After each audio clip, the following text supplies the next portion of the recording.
audience, and let's give them a couple of minutes uh, to to get on board. And as people are coming in, firstly, welcome both to Steen Jacobsen from Copenhagen and David Schreier in sunny Oxford or sunny London. Kensington, yes, sunny London. Can't hear you, Dave. I'm in London.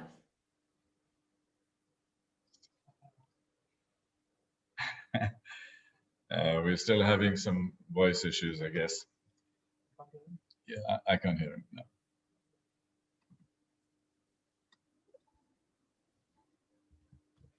Can you speak now, Dave?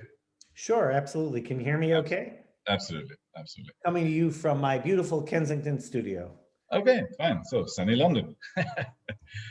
I used to live in North London in St John's Wood, but I know Kensington really well. I guess it's walking distance for you. I'm looking forward to a 15-minute stroll to Imperial Campus.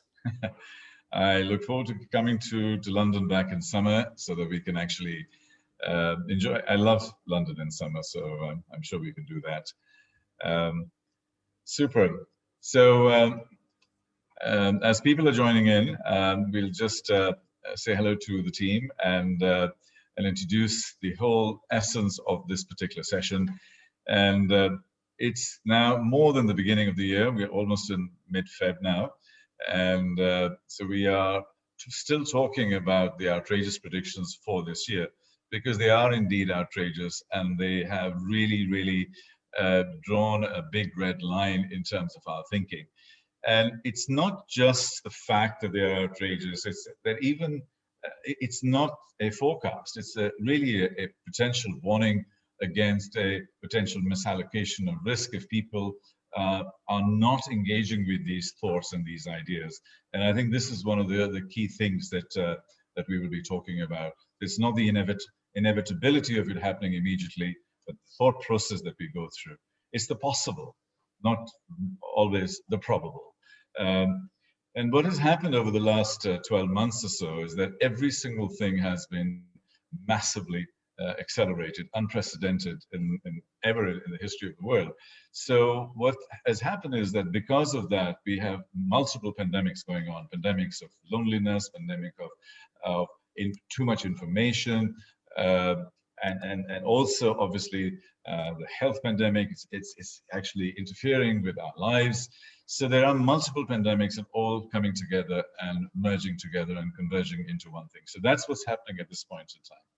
So I thought it was very opportune, working closely with Saxo Bank and the amazing work that Steen has done in terms of establishing this concept of outrageous predictions. And now Scott Galloway and other people are following you, Steen, so well done on that. And so we'll talk about that, but also introducing David Schreier, who's a dear friend, MIT, Oxford, now Imperial College. He's he's a great professor, and really he's connected a lot with humanity and stuff. And we will talk about the shift from the financial balance that the world has been trying to create to a social balance and moving forward into more sustainability and so on. Dave, would you like to say a few words? Great. Thank you so much, Tariq. And I guess I'll show just a couple of slides just because I can't resist. Okay. Never show a professor a blank webinar. So I started thinking about outrageous fortune as I was thinking about outrageous predictions, because there are fortunes being made and lost. And, if you think about Facebook's fortune, for example, commercializing the surveillance state of East Germany and making it into a global phenomenon through their observation and manipulation of people in the public, I kind of think to the future. And, I'd rather not think that Orwell was an optimist. I'd rather think more positively about what some outrageous predictions might be in the near future. So, it's hard to get away from this question of artificial intelligence taking all of our jobs.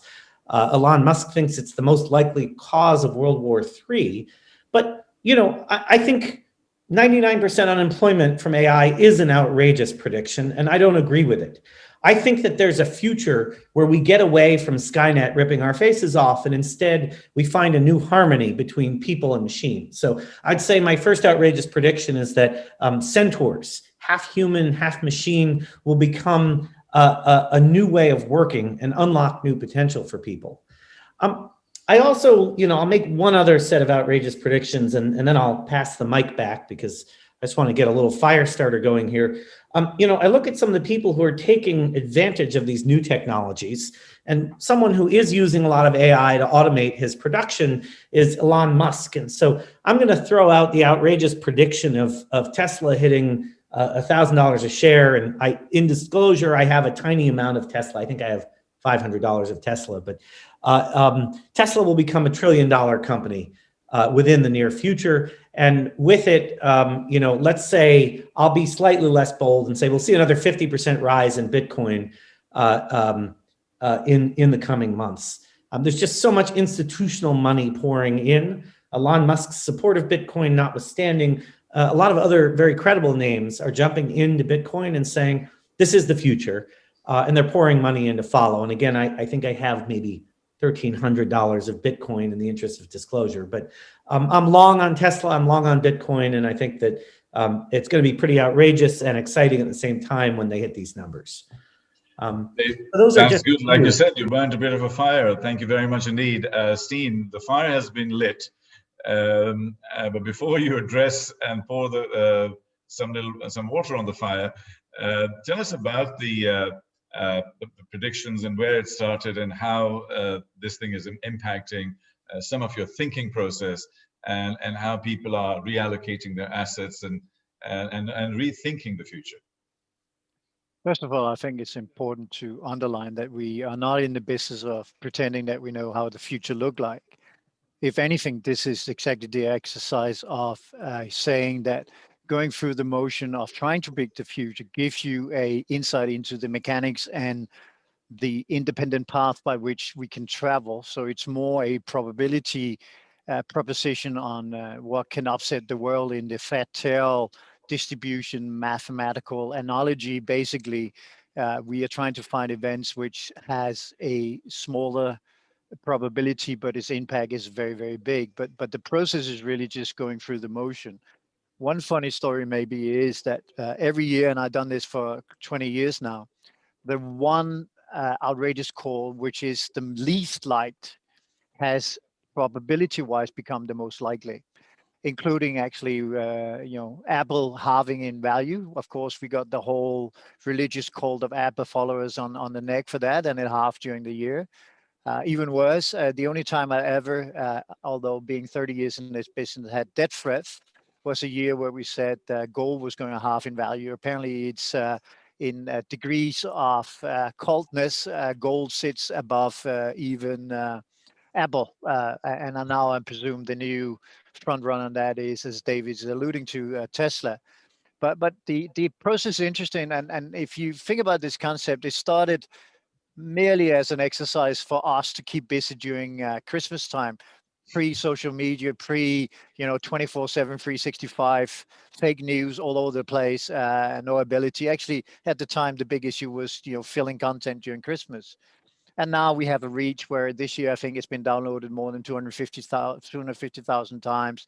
It's been translated to every single language you could imagine. And of course, me and my brilliant team has been busy trying to explain that is not a prediction, but 10 independent calls on the future.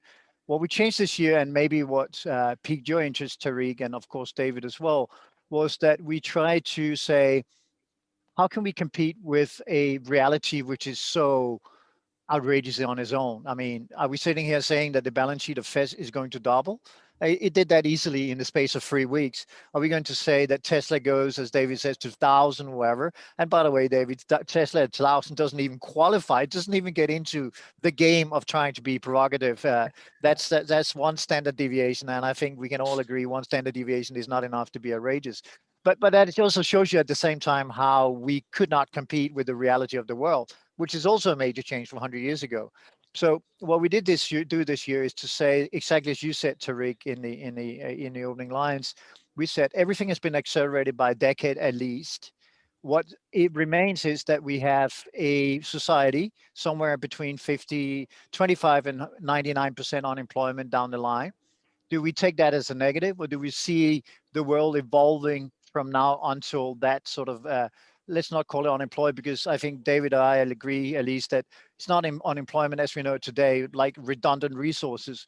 It's probably going to be people who work in a different shape, different parts of the global economy picking up, different parts of the economy reallocating, not focusing on top line growth, but instead of the lower K, which of course is social stability. So rounding off, basically what we said, we have lived through since 1998, which is when Jesus Christ, and I pardon for the analogy, but that's when Jesus Christ was born in the financial markets, because that was the year LTCM went bankrupt and Chairman Greenspan decided to bail them out. Since then, we had a moral soup of stupidity and inconsistent policy, all of it driven interest rate down to a level now where we basically run a global casino. So David could have said 10,000. I would not have blinked on Tesla, because it really is just a casino. And the only game in town is to be the long equity, as we saw with GameStop and the like.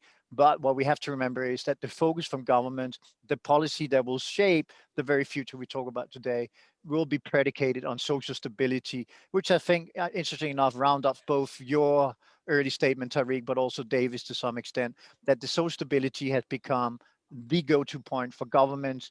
From when I talk to boards around the world, they are ESG and wants to be even more ESG compliant, and they don't dare do anything, not even brownfielding in resources, which means my number one conclusion for the future is that the physical world is too small for digital and online, and that will create an interesting investment environment. Thanks very much indeed. I mean, what you have highlighted is the key issue between financial stability to social stability. But as far as politics is concerned, and the political systems all over the world are concerned, how far are they lagging in actually understanding this? And if you look at the US market at this point in time, the disparity of income between the top 1% and at the bottom is becoming more and more significant, which is causing lots and lots of issues. And the contagion is throughout the country. The richest country in the world has such high unemployment, such high death rates, all of the issues on healthcare and so on. So when do the politicians start catching up on your forecast, Dean? And then perhaps Dave, you can come in as the token American on this particular session to tell us what your home folks are doing. We've just lost Steen. Sorry, Steen. Sorry, there's two ways to see that, and one is the Federal Reserve, which today have moved to full employment as the only priority in their policy. So we have a monetary institution that traditionally, historically, has been trying to guard and use forward guidance on policy rates to steer the expectation of the economy. Now they've gone 180 degrees the other way, saying there is even today a redundancy, a lacking 6 to 7 million jobs that needs to become back in online, back to working before we will take the foot off the pedal in terms of support, which is interesting because, as David says, if you use the futurist sort of glasses, then we're going to lose a lot of job anyway. Why the hell would we want to have a full employment at a time where we want to be more productive and finding different ways? So that in itself is an embedded misguidance. And secondly, of course, Biden, which to me is a very nice guy, but a politically lame duck, using the operatives that he had in Obama administration and others that never got anything done. And now we cannot do it big enough. So now it's a matter of how big the gun gets. So Tariq, it's already there, and it's very much driving it.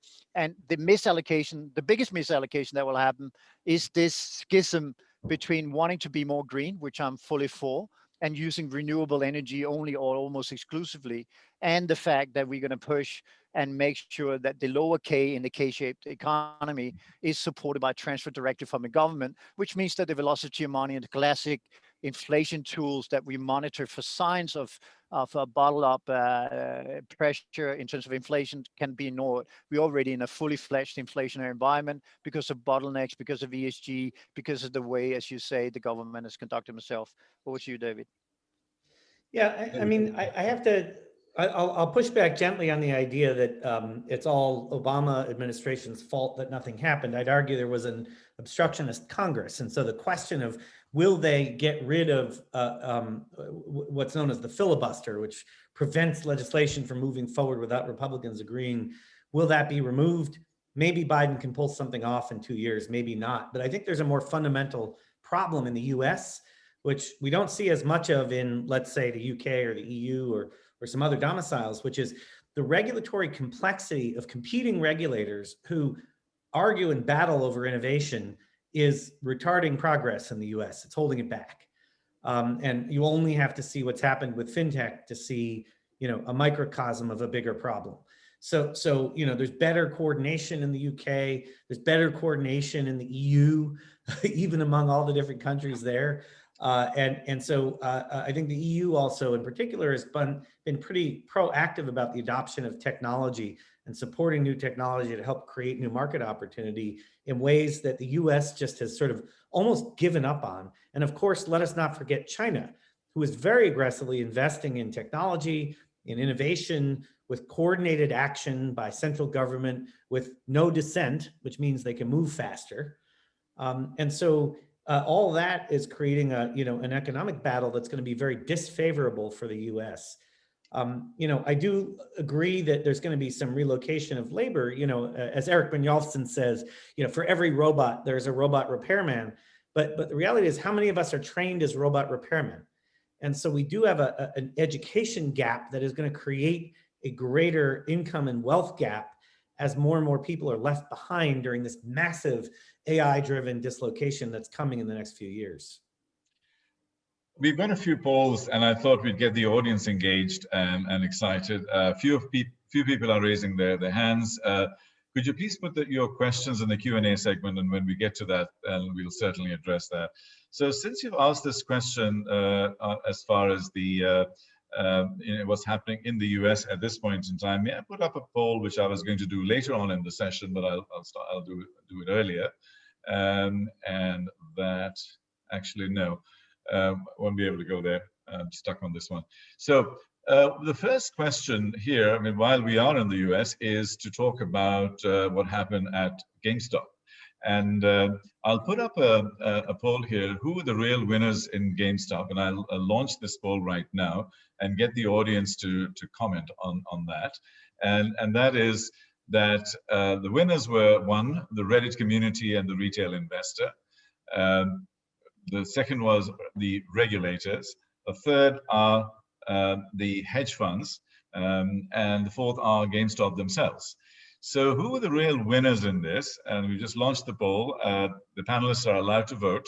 So Dave, Steen, you can put in your comment in there.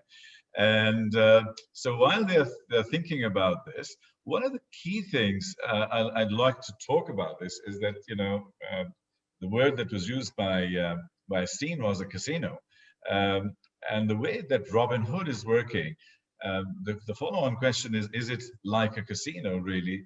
Because their product is the customer and their customer data, and therefore they can run their business model. So while people are updating these comments, Dave, do you want to say something on that? Yeah, I want another option on this poll for who the real winners are. Sure. I would say that the markets that make money off of trading fees are doing well off of GameStop. And I think they're just about the only, some hedge funds are undoubtedly going to do well off of this. There were some retail investors who got out, but, GameStop was a little bit of a carnival. It's like, I don't think we should view that as a fundamental change in market structures. I do think it is a distressing example of where regulatory action is unfavorable to the small retail investor and favorable to the institutional investor. Steen, what are your thoughts as a trader and as a company that is in this business, but perhaps way more responsible? What are your thoughts? It really, as all discussions, really depends on what your final goals. I've made a lot of interviews since from journalists asking the same question. And I always said to them, so are we trying to reduce inequality by making the market more democratic and smaller shares and whatever? I'm all for that. But if it's based on a gamification of the same thing, then it doesn't work. And just think about, there's no way we're going to get, in the lower K, get more, less inequality because more people get democratized into Robinhood. Because think about it mathematically, the easiest way to get a reduction in inequality in the world would be to halve the stock market value. So it doesn't make sense that we should get everyone to play. And for the record, the more people that goes into the market, the richer the old crowd will be in that. So if it's from the point of view of inequality and access to markets, it's fine. We get the smaller denomination. I'm not against gamification as such, but it's not reflecting how you make money. You make money by investing $100 every day from your saving account from where you're 18 years old, and then you average over time because the equity premium is just bigger than anything else, maybe except for commodities right now, which opposite what most people think actually has a higher carry and equity premium than equity. But normally equity is the only game. But the culprit here, the only one that needs to be held responsible is the Federal Reserve. As I says, when Jesus was born in 98 with the LTCM bailout, we created a society where basically right now, both the government and the Federal Reserve has the left tail, the losing proposition on being in the market. On top of that, every single bond that trades in the world is either owned or is subject to being owned by governments very soon. And finally, on the concept of regulation, think about it. Every time in history when government has stepped up the amount of money they put into the economy, there's been more than an exponential growth in regulations, which is a tax on the flow. So this will end up being regulated, probably, 50% towards Wall Street, which should have known better, and 50% towards protecting, in citation mark, the retailers. It is a change because it plays on the same as Tesla and Bitcoin, which is the network effect. And as a semi-scientist, I love the fact that this network effect is becoming wider and broader. And I think maybe for a discussion a little bit later, I think we're only one user case away from blockchain becoming revolutionary to what we do in the world, because it's fair, it's transparent, and what it does. But for me, it was, the network effect is socially the most interesting part. It's not going to reduce inequality. I tip my hat for smaller fractions and more people participating. But if it's done in the name of trying to reduce inequality, it's going to work the other way around. The results were fairly equal. Hedge funds of 42%, and the Reddit community and retail investors was at 38% in terms of the real winners. So again, it's right at the end of, right in the middle of what we were talking about. So this was the first poll. I'd like to share another poll before you influence the discussion, Steen, and that's corporate colonization. And the question here is that which big tech company is likely to purchase a small country or cluster of islands, etc. And I launched the poll, and then we'll get into the discussion of Amazon buying Cyprus. So which country do you believe, or which company rather? See, I mean, this is a Freudian slip, which country, because in the past countries used to colonize other countries, and now it's corporations because they are now bigger and more powerful and more organized and more structured and more lawyered and platformed and so on than any country could actually be, and they're faster in decision making and so on, and therefore they can take over countries as we know it. It doesn't have to be a physical invasion with tanks and weapons. The new weapon is cyber and digital platforms and so on. So here are some outcomes, and I think about 45% of the people have voted. I'll give them another minute while we are talking. So interesting, Dave. It seems that Elon Musk is beating Bezos in terms of the early remarks. What are your thoughts on that? Him buying out Dubai, or him buying out, I don't know, Luxembourg or whatever. I mean, look, he's just crazy enough to do it. It's like these other companies would very likely not like the complexity that comes with actually being a government, but the decisions that Elon Musk makes are not all bounded by rational business practice. Yeah. So It's not a matter of, is it a good business move? It's a matter of, is he insane enough to do it? Maybe. I mean, you know, but you look at Amazon. I mean, Amazon is a great example of a company that's thought carefully about where they do and do not play in policy and in regulated environments. And they've been pretty savvy and managed to stave off things like, you know, income tax applied to, sales tax applied to a lot of their activities in many domiciles. And they've moved very deftly. Why on earth would they want to wrap themselves up in international treaties? Yeah. Now, in the end, Amazon just sort of squeaked past Musk at 43%. I don't see it, 41%. But Steve may have a point of view here. Yeah, but the mistake that I think we made in terms of this poll is we didn't put Alibaba in there or Ant Financial, because I think they are also very predatory when it comes to going out there and really positioning themselves as players that take over land and take over geography. And obviously, they don't do it in physical terms, but they do it in terms of business terms. Steen, this is a segue for you in terms of your outrageous prediction, Cyprus buying, Amazon buying Cyprus. What were your thoughts behind that? A lot of my Cypriot friends did call me up and have joined this session because they are very, very intrigued. So first of all, we should make clear and disclaim that Cyprus is an innocent bystander. The only reason why it's Cyprus is that Cyprus GDP is exactly the same amount that Amazon do in terms of volume in Europe. So it was a like-for-like comparison. It could as well have been Liechtenstein or Malta and others. So please tell your Cypriotic friend, I still love them. I've nothing against Cyprus. It's more the story. But of course, the bigger take is very clear. It is that governments today are more that companies today are more powerful than governments. In terms of how outrageous it is, I don't think it is, because tax plan wise, as Dave was alluding to, they've always been an independent state on their own. And now someone like Amazon with over 1 million jobs, I've seen how they distorted, is probably a diplomatic way, the conversation with where to put the service centers in Denmark and Iceland and other places. So they are a political force. They even today have, you know, physical representation in the EU. They are invited to security conferences. So they're the only non-governmental entity that continues to be operating like a country. So I think it's very true that they already are a government unto themselves. I do doubt, however, and maybe that's the bigger conversation here, that they would be allowed to have that reign over that data. I think what we've seen this year so far already in Australia is very, very interesting. I think you've probably all seen that Google has been forced to now pay a fee for the news services that they provide. And of course, Google, you know, being, and sorry for this pun, David, being American, they put up the chest and say, we're just going to leave.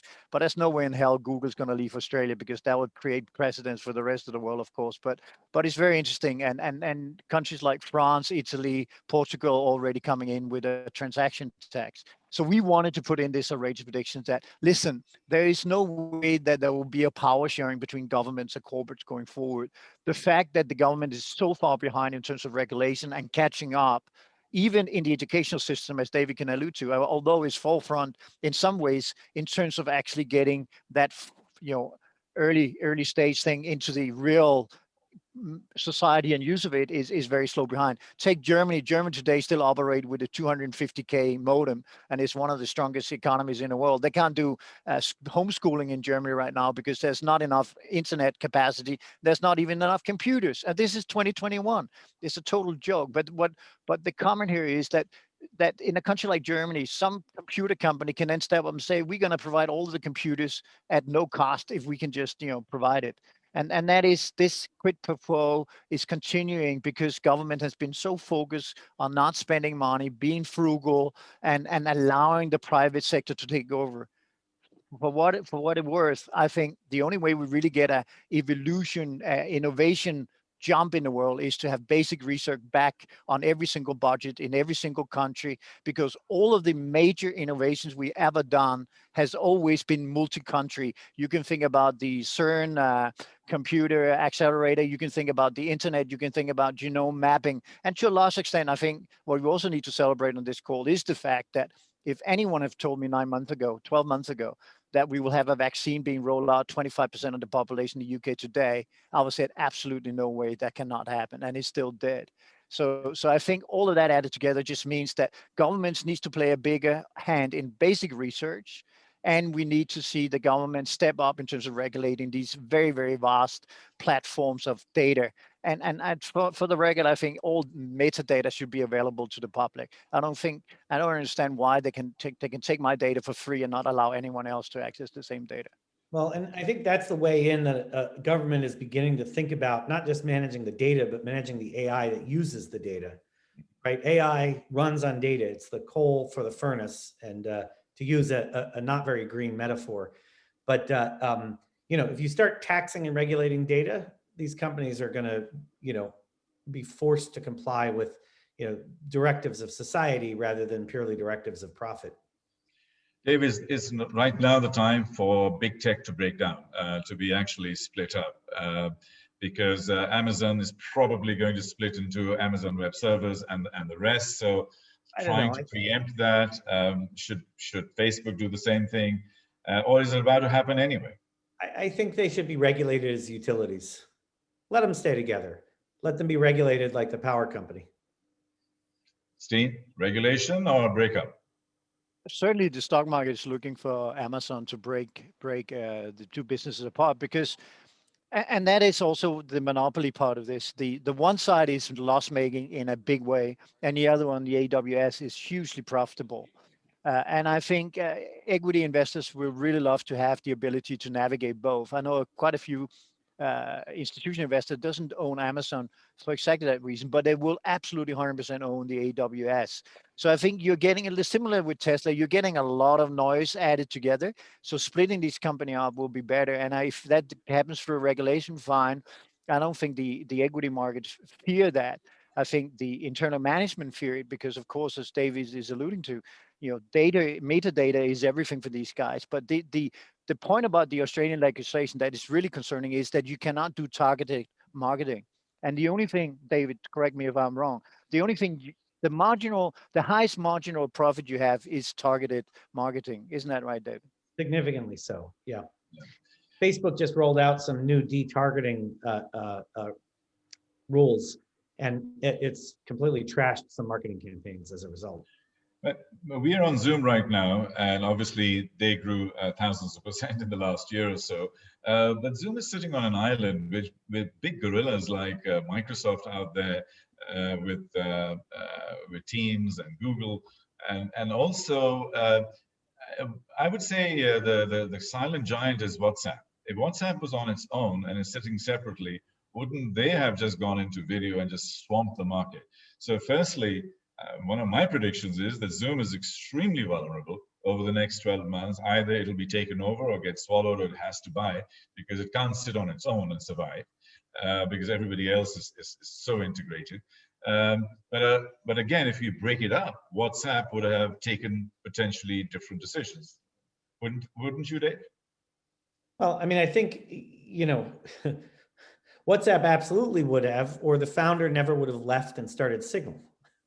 Right? Yeah. He left $850 million on the table because he was unhappy about Mark Zuckerberg's violation of the agreements around end-to-end encryption and privacy. So I dispute, though, the notion that Zoom's going to get swallowed up, because they're so proud of what they've built. And that's a management team that's running on pride right now. And so I can't see them capitulating, even if it means shareholder lawsuits by turning down an acquisition from someone bigger. Steen, what about a big telecoms company or something like that, and try to fit into that whole structure, perhaps? They've got all this cash that they can bring in by selling their stock in a secondary offering. I mean, they don't need to sell, so why would they? Okay. Any thoughts, quick thoughts, Steen, before we move on to probably one of the most interesting ones? My equity analyst is very concerned about Zoom's independence. He says, and as David said, they're very proud about it, and they have trying to give it, stick it to the man, so to speak. They're trying to go it alone. But you have to remember who they're up against. And I don't think the threat is Facebook. I think the threat is someone like Microsoft, where Teams in the latest results has been, absolutely catapulting higher, despite, in my opinion, being an inferior product. I'm not a technologist, but Vastly inferior. yeah, massively inferior. I mean, here we can talk just on a simple link. My team breaks up and down 100 times a day. And for the record, I don't think any of these real webinar-based things are good. I think they all have stability issues, right, Tariq, in terms of what we do. But they're going to fight it on their own. I think ultimately they will lose if they don't get protected. So we are circling back to where we started. I think there needs to be protected to develop to be a real threat and a real independent force in the market. So I'm rooting for Zoom. I'm concerned knowing what companies like Microsoft can do in terms of the power they have. I mean, think about it. That company is $1.5 trillion. If Zoom can spend money, they can be outspent by Microsoft any day every week for doing that. But for the record, I'm totally rooting for Zoom to stay independent and create a real competition. Yeah, and to your point about protection, it's a repeat of the browser wars. So Google now forces a Google meeting into your meeting invite, even if you try pasting in a Zoom link. If I were a regulator, I might look at that as anti-competitive, but I'm but a lowly academic. A pracademic. You're a pracademic. I have been using it a lot since then to describe you. Practicing academic, brilliant. There are two threads that are there. They're coming through very loud and clear for me, and it's just going off topic a wee bit, but I think it's quite important. Whenever I start any of these conversations, one of the core elements for me is trust and ethics.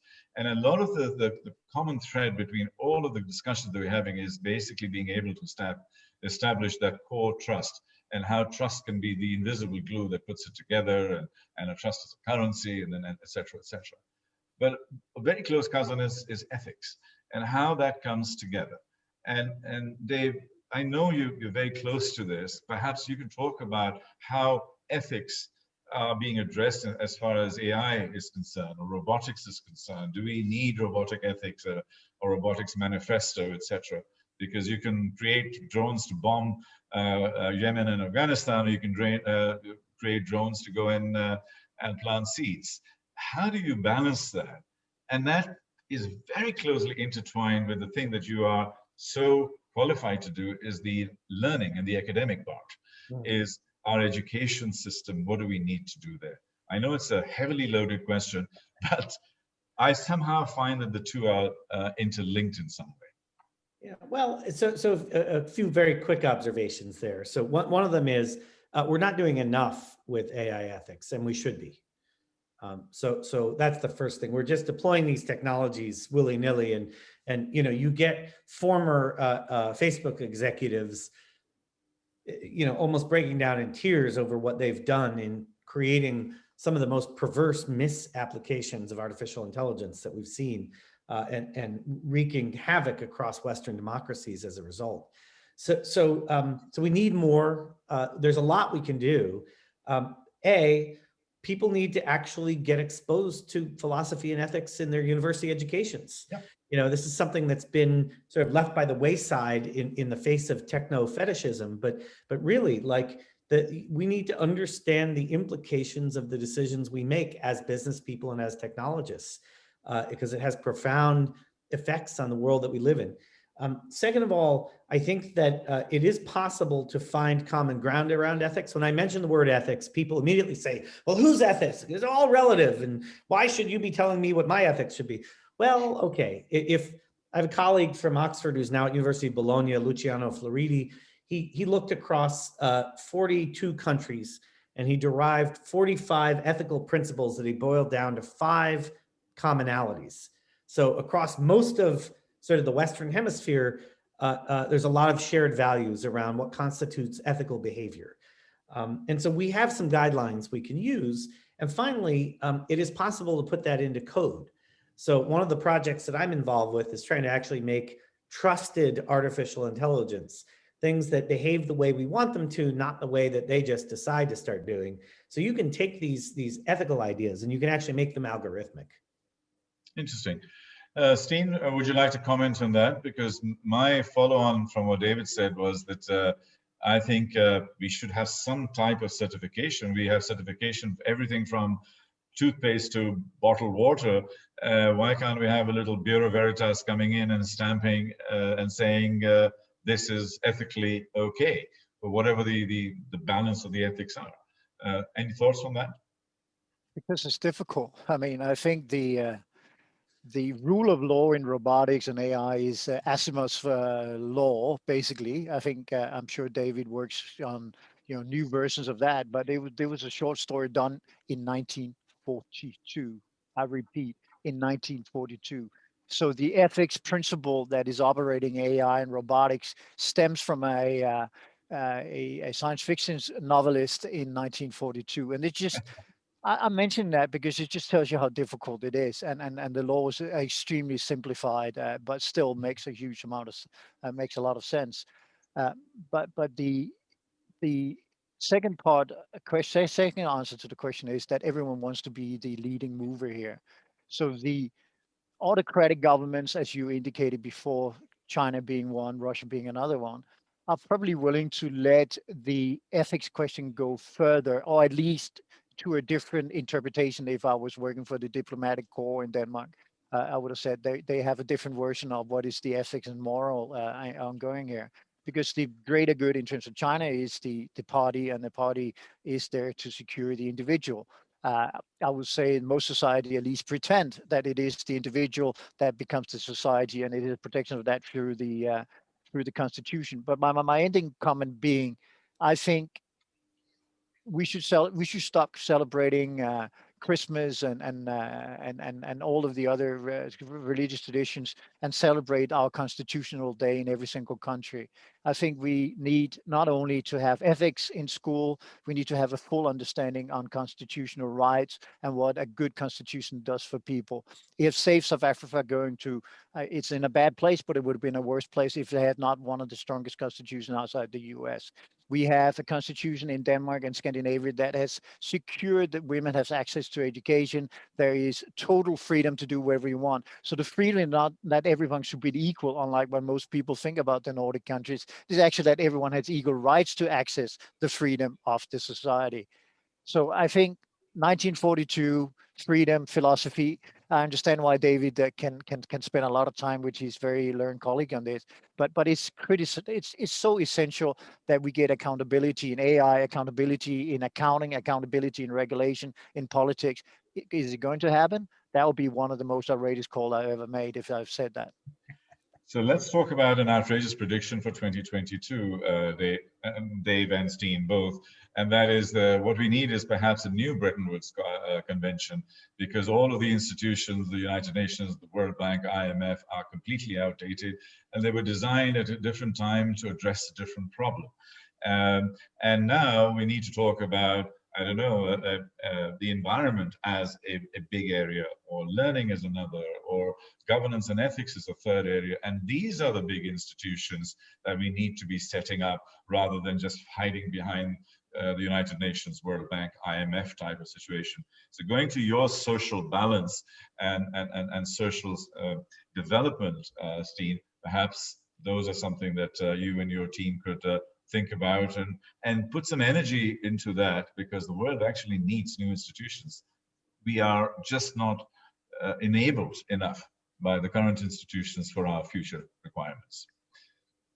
So Bretton Woods, of course, was an attempt after the World War to stabilize the financial economy. So that falls into what I call financial stability. Right. I think a new Bretton Woods will be designed to create a social stability across borders in a more diverse world, in a world where the technology race is on, where we are more likely to deglobalize than globalize further. So just the first step is not being that I think it needs to be a different kind of stability that we look for. I think on the monetary side, it's pretty clear that China going ahead with this digital currency experiment, a centralized digital currency, is a direct attack on the dollar status and the dollar reserve status. Not so much because they feel they need to, but simply because they don't want to be waking up one day and be, not being able to access the SWIFT system, the transfer system, which is driven primarily by the American banks, or access in dollar reserves because it sits on the wrong system. So what we also saw during the pandemic is that government starts to think more strategically. So I see that as an acceleration of what goes on, that we will have more centralized currencies. And on opposite that sits, of course, what we will come back to, but Bitcoins and crypto and the likes. But it's absolutely certain to me that the beauty for an autocratic government with a digital currency and the stability of that is, one, transparency all the way. So in case of China, the biggest single issue they have is controlling the capital outflow. But if you have a digital currency, they can follow every single renminbi that goes in and out of the country, meaning that the three of us, we can invest fully into the country, get them out 24/7, but the local cannot do it. So in other words, you can open the capital account, you get selective processes in place. So I think the replacement of Bretton Woods will be another way to find stability, but that stability will be defined by the local environment, local in a bigger term here being a China-dominated world, a US, Anglo-Saxon centric Euro world, and inside that you will try to find the. And I agree, Tariq, you will try to find some sort of stability, but that stability will sit opposite another trading zone, if we use that as a terminology. Brilliant. Dave, a quick comment on Ant Financial and WeChat representing 80-90% of the GDP and about 200% of, in terms of transactional value of the GDP itself. And moving into Africa and other places, since you are a fintech expert, what does that mean? What is your prediction in terms of what's going to happen to these parts of the world because of China? Yeah, well, I mean, there are two things going on. So you have the private sector players, and Ant Financial is a great example, and they've been investing heavily in pursuing not just China domination, but regional domination. But the reins are being pulled in on them by the government, and the RMB coin, the digital RMB, can be viewed as a way of replacing what Ant Financial does with something that's central bank controlled. And what's notable about that is Belt and Road. Okay, China has a global strategy for extending hegemony beyond their borders. Africa is a major target for this. They're pouring billions into the continent, and the US certainly is asleep at the wheel and has been for the last 4 years. I'm not sure that Europe has really fully grappled with exactly what this means of China going so full bore into Africa and other developing countries with their digital RMB and future fintech infrastructure. So they're pushing hard to have the renminbi replace the dollar as the global reserve currency, and they're making significant inroads into it. Super. So let's get back to the core thesis of this presentation, and that was the future predictions. In terms of Bitcoin and cryptocurrency, I think let me just put a poll up there, and that is, would you feel comfortable if your country adopted Bitcoin as its reserve currency? And the option one is hell yeah, and hell no, and I don't have a clue. So you can come up with that. So Dave, hell yes or hell no? Yeah, honestly, it's too volatile to feed your family with. I mean, this is the problem, right? As a speculative commodity, I am applauding the innovation that a group of, basically scruffy rebels from the edge were able to invent something that's worth, hundreds of billions of dollars. That's great. It's a great example of fintech innovation, but I wouldn't want to feed my family with it, because you can't have I'm scared when I see corporations saying that they want to figure out how to pay their workers in Bitcoin, because it's just from week to week so volatile. How it fails to correlate to the price of bread, the price of butter. It's a big problem. Yeah, Steen, you have a prediction on that? Not so much a prediction, but probably should disclaim that we in our portfolio have an allocation to cryptocurrencies. And the reason is simple, is optionality, which I think it's really driving why the institutional money is coming in as now as well. But we did this all the way back in Q3 last year. But think about optionality in terms of trading. If I put 5% of my money into cryptocurrencies, yes, I can lose the 5%. But to be honest, I'm going to lose, at least when you're in Denmark and in Europe, you're going to lose between 0.5% and 0.75% anyway. So 5 years from now, I'm at around zero. And the upside is, 10%, 100%, 1,000%, 10,000%. I don't know.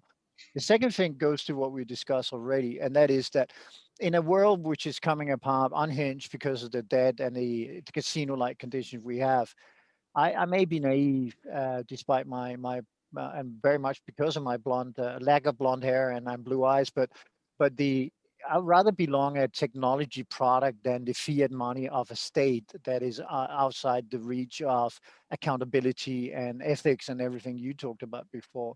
So it's an optionality on the technology over fiat money. I think works better over time. And but as a trader, simplistically, a 5% risk for 100% upside, I'm going to take that trade any day. And I think to a large extent, that's what people do. I'm sure David understands it, but to be honest, I spend a lot of time trying to understand that. I have read all of the research that tells me it should be worth 150, 300, a million, a trillion.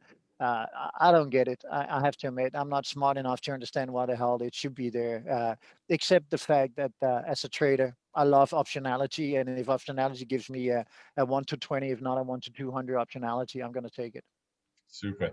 Now, crypto and Bitcoin are like brothers and sisters, are gold and silver. I mean, things like that. They sort of come together, and, uh, and it's being thrown out there. It's very topical at the moment, but it takes a lot of our mind share at the moment. It takes more than 5% of our mind share. I think that's probably one of the key issues out there.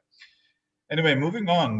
One of the amazing predictions that you put in there was energy and how energy can fundamentally change the world, and the availability of abundance of energy through physics, plasma, and now with AI and quantum computing basically being very nearly there. And Dave was at MIT, so he probably tinkered with the Spark computer. I don't know. But firstly, your prediction, and then Dave's rebuttal on that. Yeah, so exactly. So there are two leading projects. One is on MIT, which I think in May of this year, 21, puts in their first full-scale operation of doing fusion energy, and they expect it to be fully able to move into commercial space 4 or 5 years from now. And that's a similar French experiment working on the same lines. What we've done with this call is, of course, we know it's the most unrealistic to happen in 21. I mean, we are not naive. We know it's not going to happen in 21. But again, we do this to provoke thinking. And there are two aspects of that. One is that we think the work on the vaccine this year just shows you if there's enough money put to a certain project, a certain thing we want to achieve, we're going to get there. And we're going to get there much faster than people think. That's comment number one. Comment number two. So what does massively cheaper energy gives us? It gives us vertical farming anywhere in the world, means that basically we can just have a solar cell and a little equipment and everyone can be self-sufficient in food. We can do desalination of water, which will make the vast issues we have with weather and too hot and deserts and like, we can deal with that.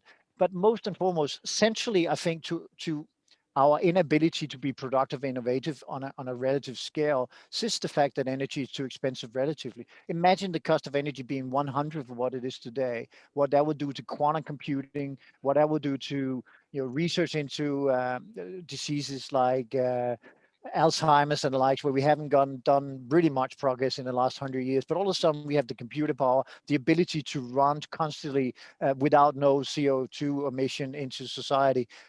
So energy, to me, the day we solve for energy in terms of its cost and reducing it will be the day where mankind steps up the most ever in history in terms of the next evolutionary. And we want to put that out there because I think it is very easy to get doom and gloomy about the future. America's falling apart, pandemic is never going to go away. The fact of the matter is that evolution is infinite in its potential and it's infinite in its time scale, and everything else is just a social cycle that changes up and down, where morons like the three of us try to pretend we understand what goes on. But underneath that, the evolution of the scalability of society and progress is continuing. So maybe the ultimate end game here is that there will be enough growth for everybody because energy is so cheap that you, Tariq, could do exactly what you want. Your son could do it. David, my family, everybody do whatever they want because it's so bloody cheap to do everything we do, and we are becoming the most innovative ever. And God forbid if we got a decent barber to back and all the handman craft shift that we lost in this globalization. I think we look at a great future, to be honest. Amazing to hear such positivity, because I'm an optimist as a person, and I go out there talking about abundance versus scarcity, and people think I'm on drugs, particularly because the amygdala has clicked in, and everybody is at the moment in a fight or flight mechanism because of COVID and everything else. So we almost have to detach ourselves to get there. David, your thoughts? I mean, you're a big thing. You were there at MIT. Well, Yeah. what were the folks saying there?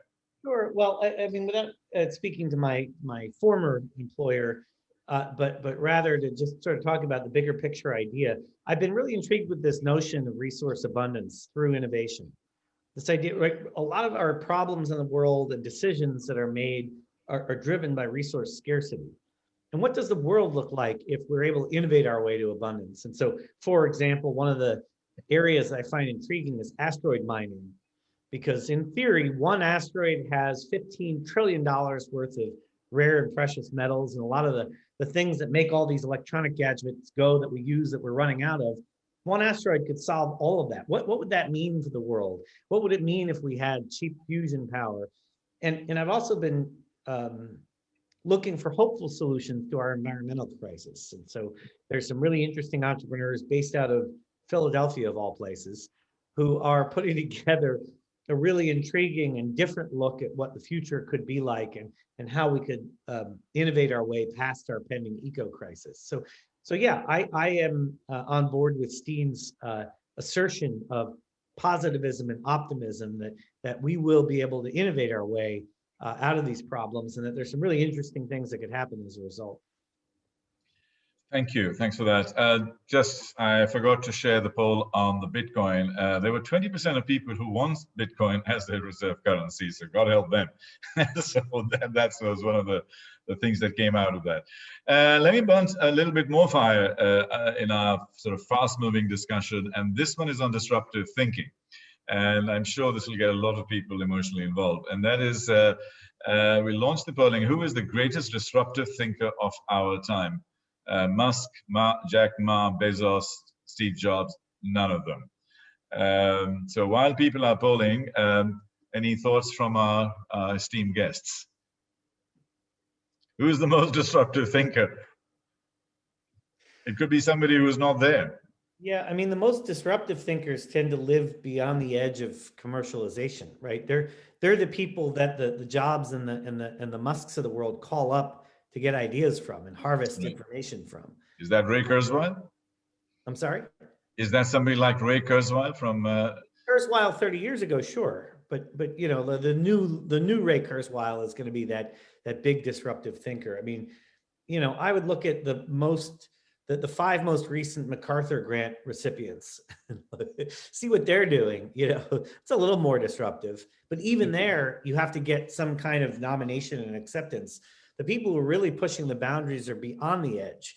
They're the strange prophet in the desert with the scraggly hair, and they look weird and they talk funny, and no one wants to listen to them except for those 1 or 2 who suddenly realize that they've seen a vision of the future, and it's a lot brighter than the one we're living in today. And so, you know, how do you get those ideas and bring them back to the tribe? I spent a lot of time thinking about that question.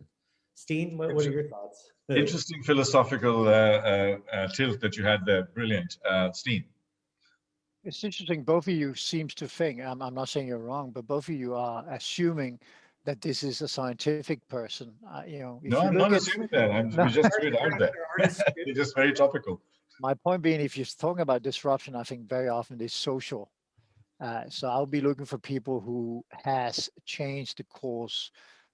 You know, simplistic version, Gandhi, of course, was someone who changed the course of the world, became dominant in what goes on. I think the concept of green transformation, I think it's disrupting because it's at the same time very, very attractive, very, very righteous, and at the same time very, very wrong. So if you look at the actual disruption ability of this, it's not going to be a technologist. It's going to be someone from the ground up. And for my money, the person doesn't exist yet. And I hope, as someone was commenting on the chat, it's going to be a woman. But that would be the person who is willing to stand up and say, listen, I'm the central bank governor of X. Everything that's been done since 1998 has been wrong. I want to live in a productive society where we are not over indebted, where we have stability at the root, where we have accountability for everything that goes on. And that would be disrupted, which is kind of ironic because that, I think, what we all grew up with fundamental reasoning. But now today we have this casino like, we all need to play. Just alone saying that sentence makes me sick. Why do I have to play to be part of society and protect my fiat money? I shouldn't be doing it. I should have an interest rate in the bank of minimum 2% to protect me for an inflation of 2%.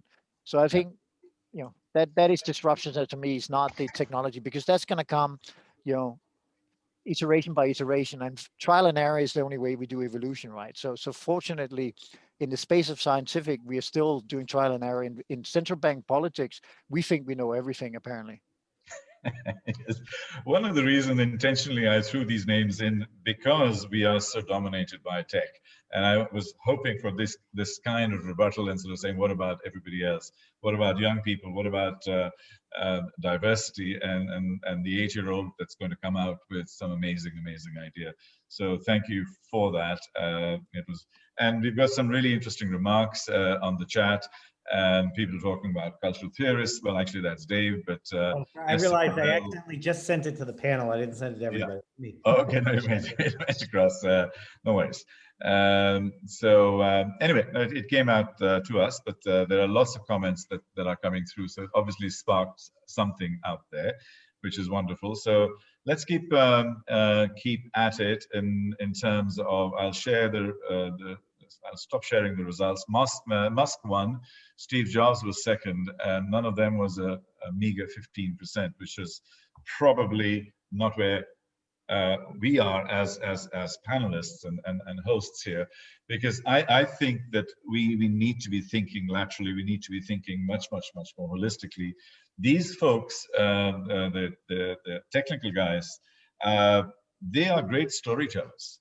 And today, the narrative that they are weaving out there, and the story that they're weaving out there, if Bezos goes out there and says, I want to get into pharma and pharma distribution, that'll take over $100 billion of the market cap of the big pharma in a day. And that's his Jedi trick that he plays. And that's part of his narrative. And that's how he hasn't moved anything, he hasn't started anything, but he's actually in the game. So, Steen, how do you react as a trader and looking at a portfolio when the Musks of the world and the Bezos of the world come and do their Jedi tricks and completely change the market environment? Sure, it's not a big secret. Being a trader, I'm not very very fond of salespeople trying to sell me stuff. But I think if I was the way to invest in the new borders, the disruption, of course, is to find VC companies that don't buy the easy narrative, but goes one category sub that. That could be right now in the energy space to look at atomic power coming resurgence. It could be to look at animals' rights, which is growing in this new breed of young people. So I think you can, being a futurist or even just someone who's interested in macro overall, there is constantly a consensus thesis. But I think the money often sits in the anti-consensus. Not that the consensus needs to be wrong, but there's a better way to do it. Bezos going into pharma, as far as I know, is not going to make pharma better or cheaper. But if it was cheaper and better, that would be disruptive. So I would avoid all of the big platform and spend a huge amount of time in the small cap early stages and buying the story from these people who are committed. Because what do we tell our children? You have to do what with your heart, but you also need to find the business people where it's more heart than brain sometimes, and they never live that. That's where you find the disruption. It's not going to be the big companies, because think about it's not even a capitalistic system anymore. Let's call it what it is: a state ruled semi-capitalistic system. The reason why we have big companies is to execute the commercialization, but the actual innovation sits below that. In the case of China, for instance, Tencent and Alibaba is known to us to have certain products, but they have a much bigger business in being in venture capital. If you look at the IPOs over the next 25 years in the world, I think about 70% of all IPOs will come from these platforms in China on the technology side. So that's where the innovation sits. Is not in all of those, and full respect and tipping my hat to all the people you mentioned, but that's not where innovation comes. As David, I think, alluded to a little bit earlier, there's someone in an office somewhere Yeah. who, like Einstein, sits in a patent office and doing something he's not supposed to do during working hours. That's how we get innovation. Absolutely. Brilliant. When you look at the market, the stock market holistically, Steen, and this question is more directed towards you. When we look at the biggest companies, everything is tilting towards digital. What about the physical aspect of it? What about commodities? What about logistics companies? What about the hardcore stuff that actually delivers things to us? And they are less sexy, unfortunately. So and we are forgetting that. Where are you on that? I'm massively bullish. Everything logistic. I'm massively bullish. Anything infrastructure. I'm massively bullish commodities, because embedded in this social stability story is the green transformation, infrastructure, and transfer of purchasing power directly to the consumer. If the consumer wants to buy a car, he's buying mining products. Platinum is only really mined in South Africa. South African rand is already benefiting from that trade. And the good thing about this investor story is it's only just started. In the whole history of financial markets, we only had 6 commodity bull markets. I think we just started the 7th, simply because the pull relatively to the ability of the elasticity of the supply side is the biggest gap we've probably seen in 100 years. And that's because, again, there's not a board in the world that can afford or want to take the risk of doing brownfielding in energy, in mining. There's not a board in the world who wants to add up investment into to these catalysts that is needed in every single process. So I think the world very much needs to understand that, yes, you can have the best online platform in the world, but you need to produce it, you need to ship it, and you need to send it to the end user on the final mile. Those last 3 things is where the money is over the next 3 to 4 years, because anyone can build a platform, but actually delivering at the marginal cost of transportation and inside the infrastructure is what's going to take off. And we've seen that already clearly. Clean tech is taking off, but also if you look at logistic companies, they're doing extremely well. Maersk, Danish shipping freight company, has the highest valuation ever and the biggest order intake. You cannot get a container. I know business people who can't ship anything out of China. And if they want something out of China, they, by the way, need to pay an additional 15-20% at the factory gate, because the capacity is running 100%.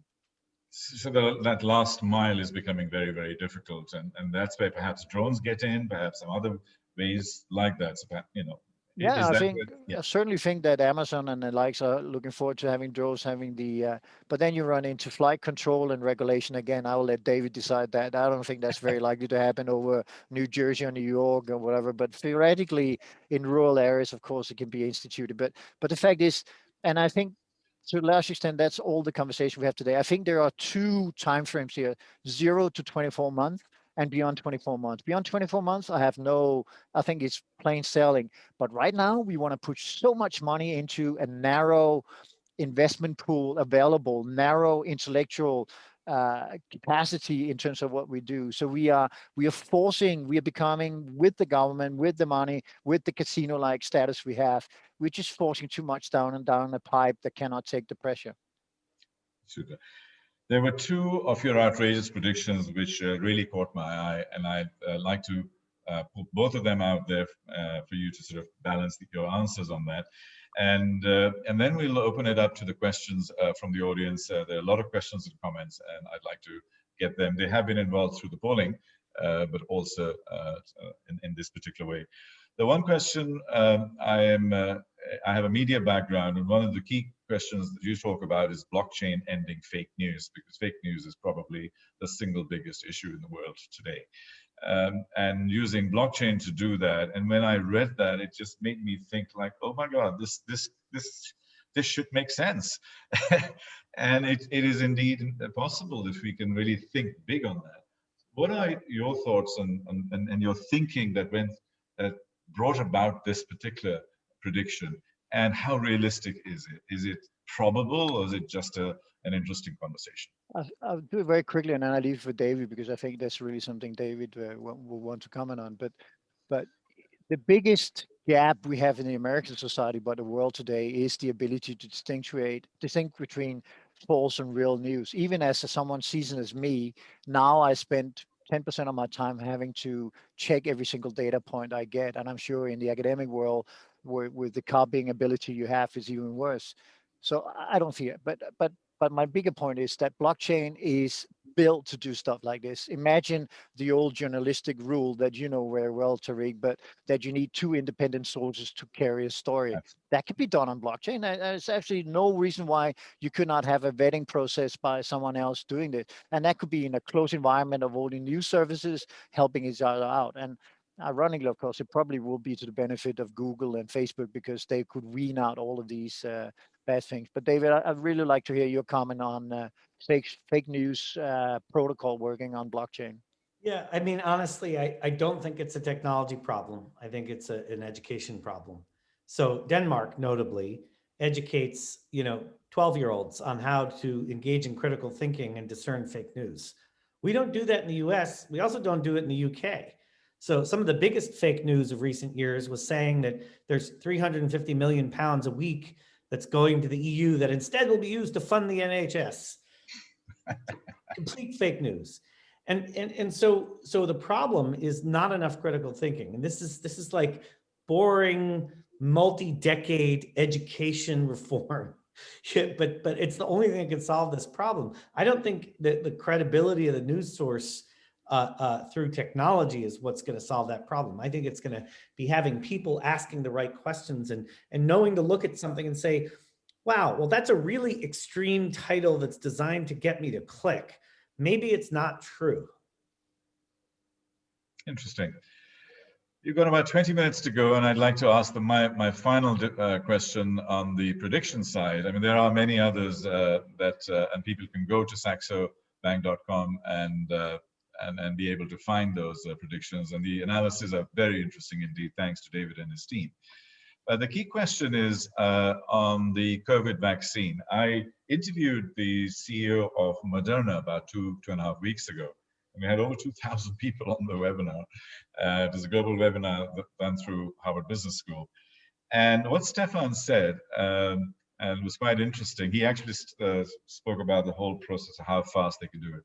They can do clinical trials now in less than 30 days from finding a new variant and basically bring it down, and using technology and so on. And his final words on that amazing seminar was that never bet against human ingenuity. We will always find a solution. And I thought that was very inspirational. And that is a segue to bring it back in, Steen, with your prediction that a COVID vaccine could potentially actually negatively impact the economy, and how does that work? And I know you'll talk about the Fed and so on, but please, it's best if you can explain that, because it's a really important and very topical issue. The simple answer is that the worse the economic situation is, the slower the rollout of the vaccine is, the better it is for the stock market and the casino-like conditions. Simply because the size of the support, both monetarily and fiscally, will need to be larger rather than smaller. So you see Biden right now calling for as big as it gets, including Yellen and minimum wage and all that. And I'm not going to make comment on that. I think it's absolutely waste of time and the way they do it. They should invest in technology and education, communication, all that we talked about. But that is the simple answer. So if you think about a world where actually we come back to a 7% growth this year in the US, global growth of 4.5%, 5%, then all of a sudden the interest rate, the suppressed price discovery in the price of money will need to be freed up again. And that starts up, combined with the two tight bottlenecks, physical world being too small, we could see a very, very jumpy move in interest rate to, in the 10-year from now, barely just north of 1% to 3%, sorry, 2% to 3% in terms of 30 years. And I think the Fed will be behind the ball as per usual in reacting to this. So I actually think the faster it rolls out. And for the record, if you think mathematically about the rollout, the difficult part about a rollout of vaccine is to get to the right people, the elderly home, older home, the frontline. That's difficult because of logistic. But when you and I needs to get the vaccine, Terry, it's a different story. That can be mass vaccination. So I think there would be a huge escalation when we pass the 25% mark in most countries in the world, and all of a sudden we are there, and then we release all this. And I don't know about your friends, but my friends are desperate to go on skiing, holidaying, getting out of the country. We'll be spending so much money. It's unbelievable. And think of what that does to the overall structure of the interest rate market. It's going to come flying at a time where we have the biggest constraints on global supply. So hence, we think the more success we have, ironically, the more negative the rate impact on the market. Yes, it is very counterintuitive, but and rather sad. One of the things that Stefan was also mentioning when he was going around all over the world, getting very close to finding the solution, and it was being tested, the mRNA, the messenger mRNA, which is with Pfizer and Moderna. He said the heads of governments were just not putting the money up to get the production facility, even though it was there. And he said, well, and he went to a country which has nuclear weapons, and he said, you're spending about $4 billion a year on your nuclear weapons, which you hope you'll never use, and you won't spend $500,000 to create a manufacturing capability that'll save the people of your country. And he said, those people shall remain nameless, but that's where the society and the ethics has just really just collapsed. But anyway, that's I'm digressing, and I'm just getting carried away with the excitement of all of this. Let me just spend the last 10 minutes of it just going through some of the questions that people have asked, and I'll bunch the questions together so that we can move fairly quickly. Jose Cordero from Spain, he asked, if Tesla is going 1 trillion, how about SpaceX? That should really fly, literally and metaphorically, particularly on the way to Mars or not. That was one question. Second, from Cheyenne Azhar, she said, I'm curious to hear opinions on capitalism being broken. Poor are systematically becoming poorer and rich are becoming richer. So that K-shaped recovery and the disparity of income is what she's talking about. What needs to be done, and how can we move that cliff rapidly? Another one was that the Bretton Woods system could be aiming at stabilizing the financial system, which I think you alluded to. So these were some of the questions and the remarks I'll go through. Any thoughts on that, on the Musk issue or on the capitalism issue? Well, I mean, I'm quite bullish on the commercialization, the privatization of space. I mean, I think that's a promising technology-driven trend, not just SpaceX, but Blue Origin, Virgin Galactic. I own a small amount of Virgin Galactic, but I'm actually putting together an online course about private space travel and the commercialization of industrialization of space. I think it's an exciting area. So absolutely no question that these companies are going to form new large-scale fortunes for those involved. I don't know if Steen wants to take the next question. First, I just want to comment that in the VC space travel, putting satellites up, navigating, last mile, last 10 meters, all this technology is what's the most pricey in terms of getting on board with. And I think, to be honest, I think very, very soon, Tesla, the car, will be a non-story. I think Musk is really all about SpaceX, from what I understand. In terms of capitalism, I understand the root of the question, but I will disagree. We are in a capitalistic world. We have in most of the world that the government constitutes more than 50% of the market. We have no price discovery. So remember, capitalism is based on the fact that we have a market-driven, at least that's the general characterization, a market-driven allocation of resources. I think even embedded in the biggest socialist thinkers around the world, there still is this belief that the market is the best way to allocate resources. I think we actually need a combination of what the question is asking to reduce inequality, but it's not going to be to hit on the nail that is called capitalism. It is to be inclusive. It is to have a society that is accountable, educated, communicated, as David was saying. It's not about the market allocation. The market allocation is not working. That's why it looks like capitalism is not working, but it's actually society not working from the allocation point of view. And something like MMT will not have a day of real life if it wasn't for the fact we live in a casino, depressed, no price discovery, because then the prices of debt would be at 500, 600, 800 basis point. And someone's asked me about the 10-year. I think 10-year goes to 2% easily this year. Super. So as we are getting towards the end, we'd like to do one poll in terms of the people who were involved in this session, and they have stayed with us through the almost 75 minutes together. So we'll get their comments and feedback with this particular poll that I shall launch now. And this is really about what we are doing here. And Saxo Bank has been extremely instrumental in terms of thought leadership.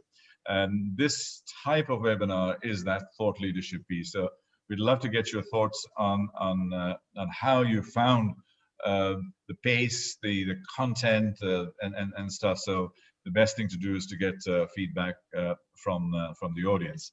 But while they're getting any thoughts, any final thoughts, Dave, that you have that you would like to talk to us about that we may have missed, or to just basically synthesize, from your experience, perhaps you will go to your ambition of financial inclusion for 1 billion people, but whatever you feel like. Yeah, I would say that in all of these technology marvels and disruptions we've been talking about today, I advocate the doctrine of personal responsibility and personal influence.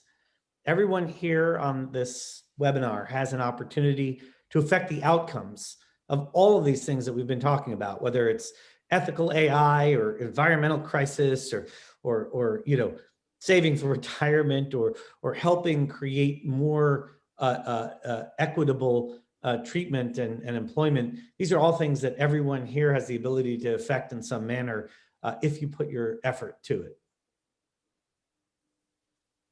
Super. Now, so I'll just put out the poll right now. I think we're doing reasonably well, I think. So let me let me give it another minute or so, because only about 40% of the people have responded up to now. Steen, from your perspective,